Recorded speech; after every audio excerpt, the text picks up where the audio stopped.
घराच्या अंगणात कोब्रा जातीचं सर्पपिल्लू आढळलं. देऊळगाव राजा येथील आदर्श कॉलनीतील सुधाकर वरपे. काही वेळ घटनास्थळी भीतीचं वातावरण निर्माण झालं होतं, पण ताबडतोब सर्पमित्र सचिन वाघ यांना बोलावलं.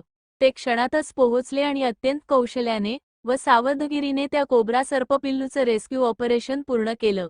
सर्पमित्र सचिन वाघ यांनी सांगितलं की हा सर्प अंदाजे 6 ते 7 महिन्यांचा असून कोब्रा जातीचा आहे. तो पूर्ण निरुपद्रवी अवस्थेत होता आणि त्याला जंगल परिसरात सोडण्यात येणार आहे, जेणेकरून गावकऱ्यांना कोणतंही नुकसान होणार नाही.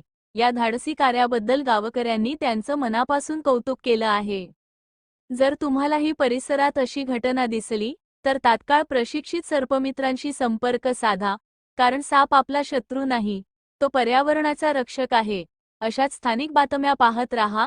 एकता न्यूजवर. बातमी आवडल्यास चॅनल सबस्क्राईब करा, लाईक करा, शेअर करा. आपण काय सांगणार?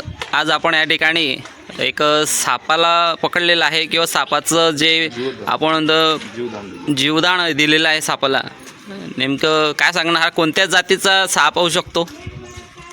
बघा मित्रांनो, या ठिकाणी सुधाकर भाऊ वरपे यांच्या घरी नुकताच एक इंडियन स्पेक्टॅकल कोब्रा हा इथं मी रेस्क्यू केलेला आहे. अंदाजे याचं वय किती येऊ शकतं, तुम्ही सांगू शकतात? हा जवळपास 6-7 महिन्याचा आहे सध्या, म्हणजे छोटा आहे, जेवलिन ज्याला म्हणतात पिल्लू, पण अतिशय विषारी असा हा साप आहे. आणि ऑक्टोबर हीटमुळे काय होतं आहे, आपल्या जागा बदलण्यासाठी थंड ठिकाणी हा आता प्रवेश करतो आहे. त्यामुळं त्याला जे आपली पायरी असतात, जिना असतो किंवा आपलं झाडं वेल लावलेली जी जागा असते, थंड ठिकाण, या ठिकाणी तो काय करतो, आपला निवास करण्याचा प्रयत्न करतो. त्यामुळं माझी सर्वांना विनंती आहे की त्यांनी आपल्या घराचा आजूबाजूचा जो परिसर आहे हा स्वच्छ व्यवस्थित ठेवायचा आहे. आणि ज्या ठिकाणी तुम्हाला असा साप आढळून येईल त्याकडे लक्ष ठेवून, एका जणाने लक्ष ठेवून सर्पमित्राला या ठिकाणी कॉल करायचा आहे.